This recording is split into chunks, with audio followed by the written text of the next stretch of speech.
എന്താണ് സാർ ഇതിന്റെ അർത്ഥം? ചോദ്യം ഉത്തരവൊന്നും വേണ്ട, തൽക്കാലം മാഡം വണ്ടിയിലോട്ട് കയറണം എന്ന് പറഞ്ഞ് എനിക്ക് കാര്യം അറിയണം. സോറി.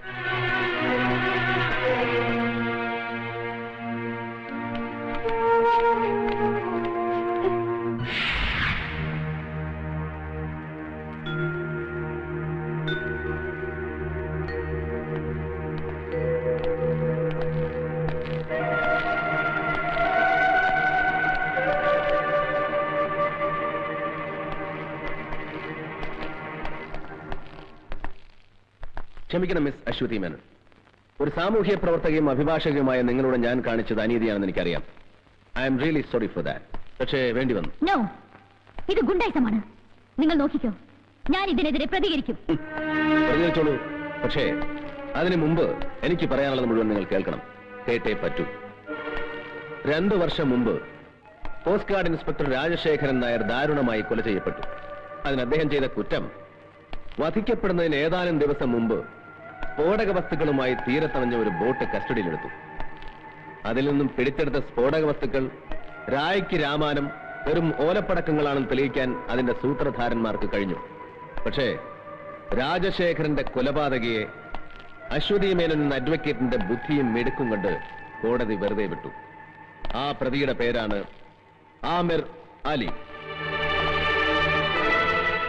ഒരിക്കൽ ഞാൻ ചോദിച്ചു, അന്ന് അവനെ സഹായിക്കാൻ കരുത്തരായ ആരെങ്കിലും നിങ്ങളെ സമീപിച്ചിട്ടുണ്ടോ എന്ന്. അത് നിങ്ങൾ ഒഴിഞ്ഞു മാറി. എനിക്കറിയാം അങ്ങനെ ആരോ നിങ്ങളെ സമീപിച്ചിട്ടുണ്ട്. എന്താണ് അയാളുടെ പേര്? ആ പേര് പറയിക്കാൻ ഇങ്ങനെയൊരു മാർഗം വേണ്ടിയിരുന്നില്ല അമർനാഥ്. ഒരേ ക്ലാസ്സിലിരുന്ന് പഠിച്ചവരാണ് നമ്മൾ. പഠിച്ച പാഠങ്ങൾ മനഃപ്പാഠമാക്കാൻ പരസ്പരം ബാധിച്ചിട്ടുണ്ട് പലപ്പോഴും. ആ അമർനാഥാണോ ഒരു ശത്രുവിനെ പോലെ, ഒരു കുറ്റവാളിയെ പോലെ? എന്നെ അമർനാഥിന് അറിയില്ലേ? സോറി, ഒരു ദൗത്യം ഏറ്റെടുത്താണ് ഞാൻ ഇവിടെ വന്നത്. പക്ഷേ ഞാൻ തോറ്റുപോയി. എന്നെ തോൽപ്പിച്ചവരുടെ കൂട്ടത്തിൽ താൻ ഉണ്ടാകരുതെന്ന് ഞാൻ ആഗ്രഹിച്ചു. ഒരു വട്ടമെങ്കിലും ജയിക്കാൻ, ഒരു സമൂഹത്തെ മുഴുവൻ രക്ഷിക്കാൻ ഒരു കച്ചിത്തിനുമാണ് എനിക്ക് ആ പേര്. Please please tell me. നിങ്ങൾ എന്നെ ഒരുപാട് തെറ്റിദ്ധരിച്ചിരിക്കുകയാണ്. ആ കേസ് ബാധിച്ചതിലൂടെ രാജ്യദ്രോഹികളാണ് ഞാൻ രക്ഷിച്ചതെന്ന് എനിക്കറിയില്ലായിരുന്നു. ഒരു പ്രതിക്ക് വേണ്ടി കോടതിയിൽ ഹാജരാകുക, കേസ് ജയിക്കുക, അഡ്വക്കേറ്റ് എന്ന നിലയിൽ പ്രശസ്തി നേടുക, പിന്നെ ഞാൻ ഒരുപാട് ഇഷ്ടപ്പെടുന്ന ഒരാളിന്റെ സുഹൃത്ത്, അനുയായി, സന്തത സഹചാരി. അയാൾ വന്ന് കാല് പിടിച്ചപ്പോ ആരാണ്?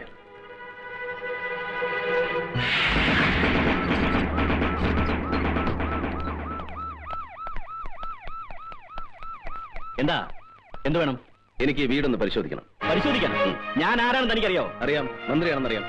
അതുകൊണ്ടാണ് സ്പെഷ്യൽ സാങ്ഷൻ ഇവിടെ വന്നിരിക്കുന്നത്. നോ പറയരുത്. അർത്ഥണ്ട സാർ, പ്ലീസ്.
ഇതെല്ലാം പരിശോധിക്കുന്നതുവരെ നിങ്ങൾ സേഫാണ്. അതിനിടയിൽ അതിബുദ്ധി കാണിക്കാൻ ശ്രമിച്ചാൽ നാളെ ഇത് പത്രത്തിൽ വാർത്തയാകും. Be careful.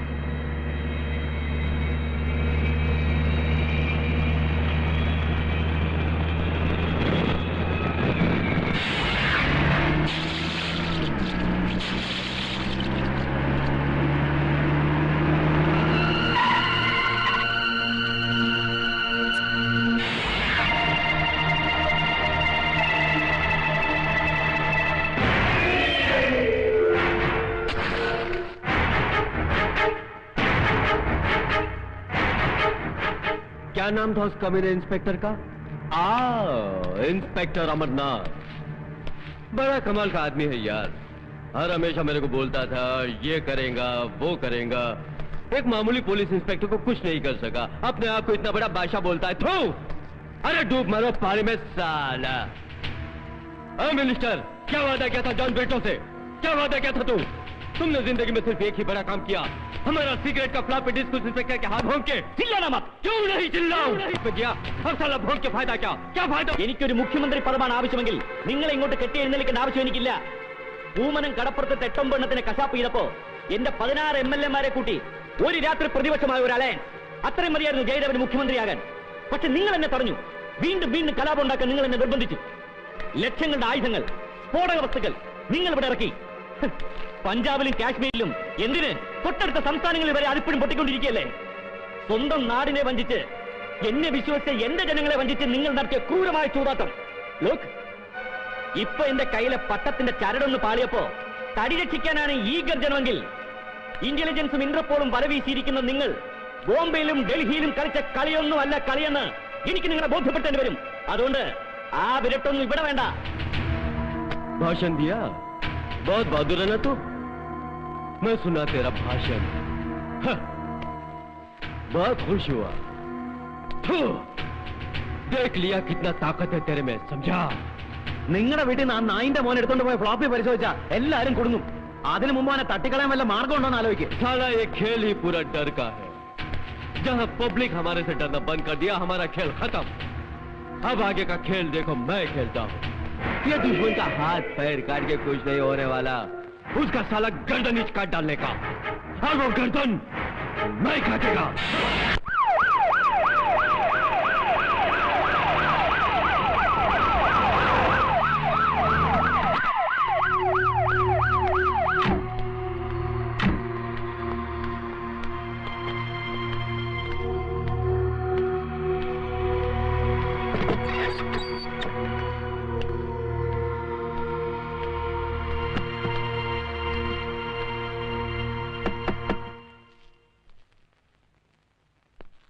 ഒരു കത്ത്. ഇതാ.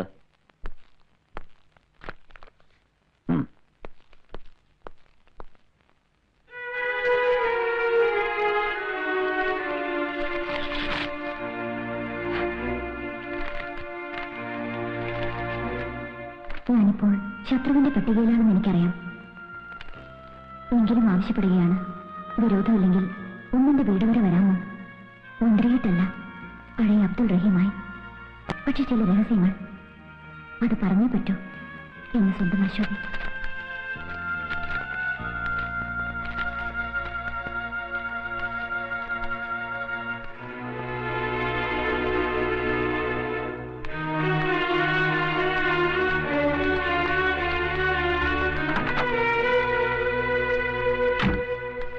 ഒരു ടാക്സി വിളിച്ചിട്ടുണ്ട്. ശരി. ഇല്ല, ഞാൻ അങ്ങനെ ഒരു കത്ത് എഴുതിയിട്ടില്ല. അല്ലെങ്കിൽ തന്നെ ഇങ്ങനെ ഒരു കത്ത് എഴുതാനും ഒരുപാട് തിരക്കുള്ള ഒരാളെ വീട്ടിൽ വിളിച്ചു വരുത്തുവാനും ഞാൻ ആര്? പ്രത്യേകിച്ച് ഒരു ശത്രുവായ ഞാൻ. പ്ലീസ്, അതിലേക്കൊന്നും ഇപ്പൊ കടക്കണ്ട. വിധി നമ്മെ ഒരുപാട് അകറ്റിയിട്ടുണ്ട്. അതിലൊരു പക്ഷേ നമ്മുടെ ആദർശങ്ങൾക്ക് പങ്കുണ്ടാവാം, ഈ സമൂഹത്തിന് പങ്കുണ്ടാവാം. എന്നിട്ടും ചതിക്കാൻ കരുക്കളൊരുക്കി കാത്തിരിക്കുകയാണ് ഇപ്പോഴും ചിലർ. അതിന്റെ സാക്ഷ്യപത്രമാണ് ഈ കത്ത്. ജീവിച്ചിട്ടില്ല ഞാൻ. ജയിച്ചും തോറ്റും പിടിച്ചിറക്കി ആദർശത്തെ മുറുകെ പിടിച്ചുകൊണ്ടുള്ളൊരു പടയോട്ടം. തിരിഞ്ഞു നോക്കുമ്പോ ജീവിതം മാത്രം.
സത്യമാണെന്നറിയില്ല. ഇന്നലെ രാത്രി മന്ത്രി അബ്ദുൾ റഹീം സാറ് രഹസ്യമായി വീട്ടിൽ വന്നതായിട്ടാണ് ഇവിടെയൊക്കെ സംസാരം. അങ്ങനെ സംസാരം എന്താണ് കുഴപ്പം?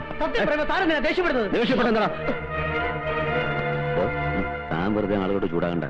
പ്രശ്നത്തിന്റെ പോക്ക് മുഴുവൻ അബ്ദുൾ റഹീം സാറിന്റെ ലക്ഷ്യം വെച്ച.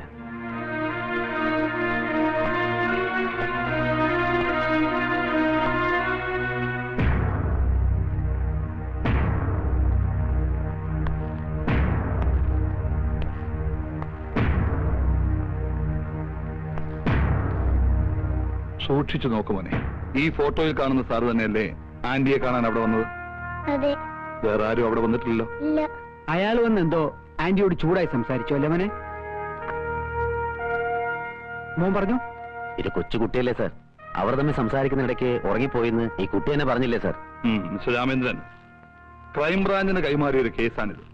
പിന്നെ നിങ്ങളെയൊക്കെ വിളിപ്പിച്ചത് സംഭവങ്ങളുടെ പ്രീവിയസ് പൊസിഷൻ എന്തായിരുന്നു അറിയാനാ, അല്ലാതെ ആരോടൊക്കെ എന്തൊക്കെ ചോദിക്കണം, എങ്ങനെ അന്വേഷിക്കണം എന്നുള്ള ബുദ്ധി പറഞ്ഞു തരാൻ വേണ്ടിയല്ല. സാർ 4ാം ക്ലാസ്സിൽ പഠിക്കുന്ന ഒരു കുട്ടിയാണത്.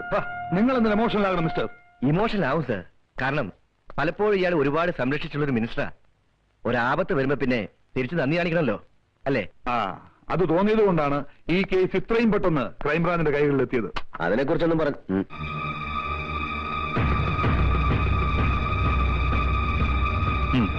സാർ.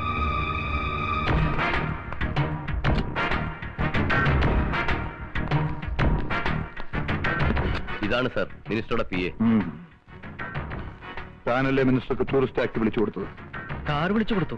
പക്ഷേ എന്താ ഒരു പക്ഷേ? വിളിച്ചു കൊടുത്തില്ലേ? അതിന്റെ അർത്ഥം മിനിസ്റ്റർ ആ വീട്ടിൽ പോയി എന്നല്ലടോ. അങ്ങോട്ടേക്കാണ് പോയത്. പക്ഷേ പിന്നെ എന്താ ഒരു പക്ഷേ? വയ്ക്കോ.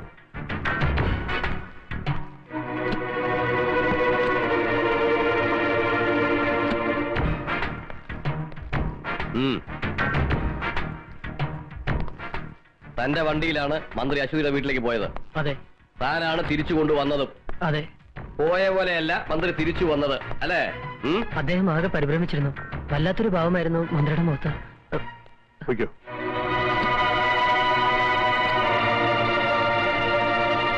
സാർ, മിനിസ്റ്റർക്ക് ആ പെണ്ണിനോട് വേറെയും ശത്രുതയുണ്ട്. അദ്ദേഹത്തിനെതിരെ പ്രകടനം നയിക്കുക, പരസ്യമായി വെല്ലുവിളി നടത്തുക, അതും പഴയ കാമുകി.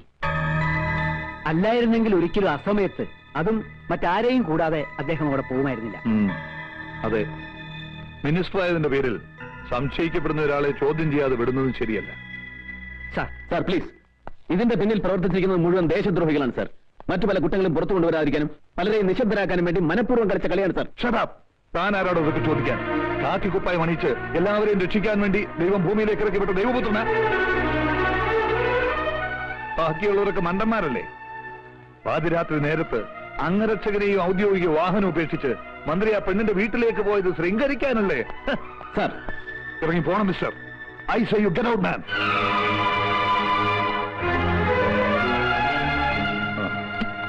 തൽക്കാലം അബ്ദുൾ റഹീമിനെ കസ്റ്റഡിയിലെടുക്കാൻ വേണ്ട നടപടികൾ പൂർത്തിയാക്കുന്ന ശേഷം എന്നെ അറിയിക്കൂ. കസ്റ്റഡിയിലെടുക്കാൻ പോകുമ്പോ പ്രകോപനം ഉണ്ടായേക്കാം. Then you seek their help. Okay? Sir.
തോപ്പിച്ചിട്ടുണ്ടോ നമ്മളെ?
എഴുന്നേൽക്കടാ. നടക്ക്. നടക്കാൻ.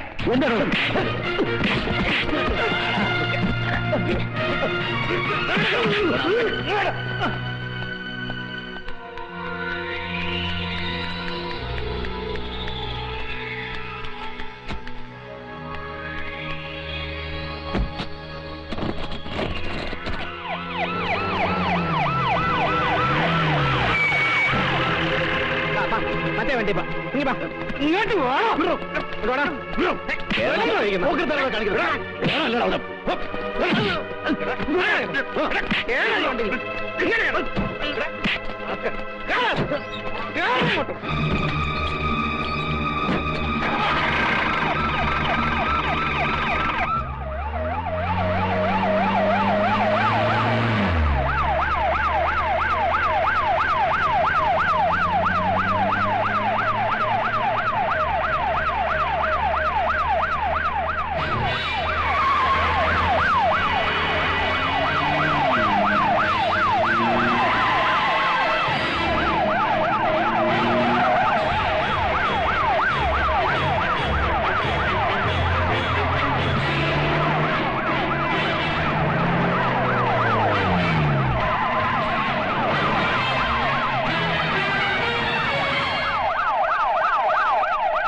കോസ്റ്റ് ഗാർഡ് ഇൻസ്പെക്ടർ രാജശേഖരൻ നായരുടെ നിഷ്ഠൂരമായ കൊലപാതകം, പൂമനം കടപ്പുറത്ത് നിങ്ങൾ നടത്തിയ ഹീനമായ മനുഷ്യക്കുരുതി, അധോലോക നായകൻ ജോൺ ബ്രിട്ടോയുമൊത്ത് നിങ്ങൾ നടത്തിയ വൻ ആയുധക്കള്ളക്കടത്ത്, ഇതെല്ലാം പുറത്തു വരുമെന്ന് ഉറപ്പായപ്പോൾ അശ്വതി എന്ന പാവം പെൺകുട്ടിയെ ശ്വാസം മുട്ടിച്ചു കൊന്നു.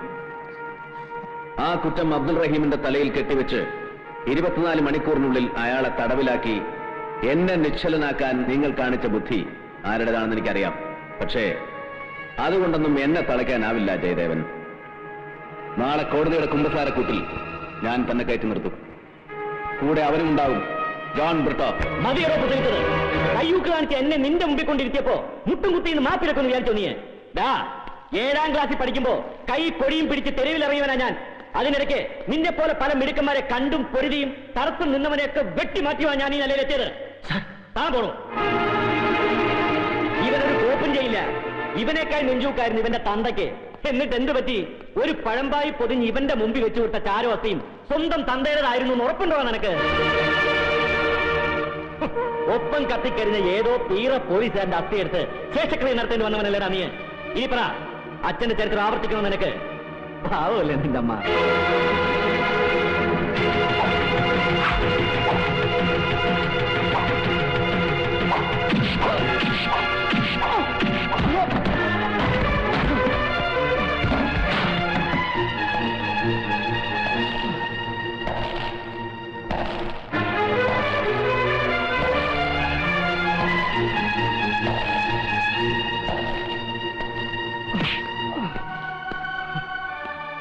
ആ അസ്ഥിയും ചാരവും പുണ്യതീർത്ഥത്തിൽ ഒഴുക്കുമ്പോഴും ആ ആത്മാവിനെ ബലിയൂട്ടുമ്പോഴും കണ്ണു നിറച്ച് കാണാതെ പിരിഞ്ഞ അച്ഛന്റെ സത്യം എന്റെ നെഞ്ചിലുണ്ടായിരുന്നു.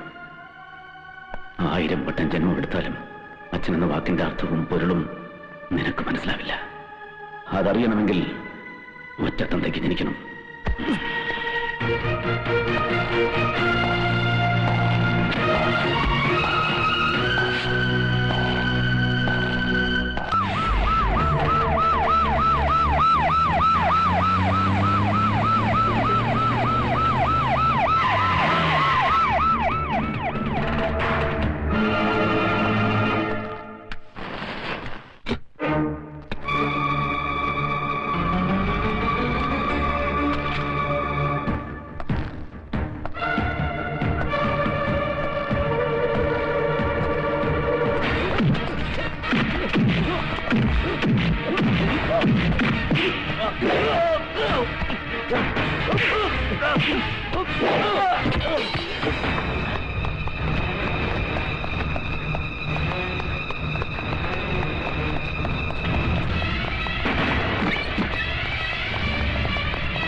നിങ്ങൾക്ക് അച്ഛനെയും മകനെയും സഹോദരങ്ങളെയും നഷ്ടപ്പെടുത്തിയത് ഇവനാണ്.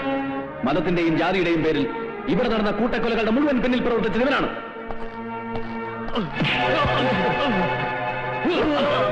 ജോൺ ബ്രിട്ടോ, വർഗീയ സംഘർഷങ്ങളുടെ നാടല്ല ഇത്. തീവ്രവാദത്തിന്റെ വിത്ത് വിതച്ചാലും മുളയ്ക്കുന്ന വിളഭൂമിയല്ല ഇത്.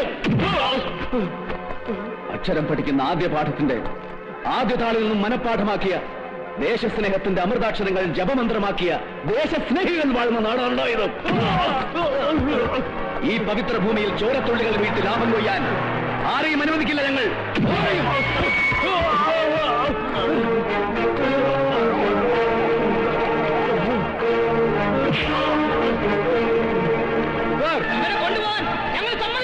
ഇവനെ ഞങ്ങൾക്ക് വേണം. ഇവരെ ഞങ്ങൾക്ക് വിട്ടുതരണം. ഇവരെ ശിക്ഷിക്കേണ്ട കോടതി ഇതാണ്. നിങ്ങൾ നിയമം കയ്യിലെടുക്കരുത്. സമാധാനമായിട്ട് പിരിഞ്ഞു വേണം.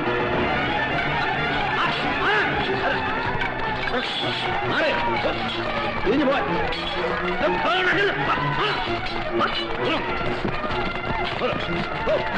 പ്രശ്നമുണ്ടാക്കരുത്.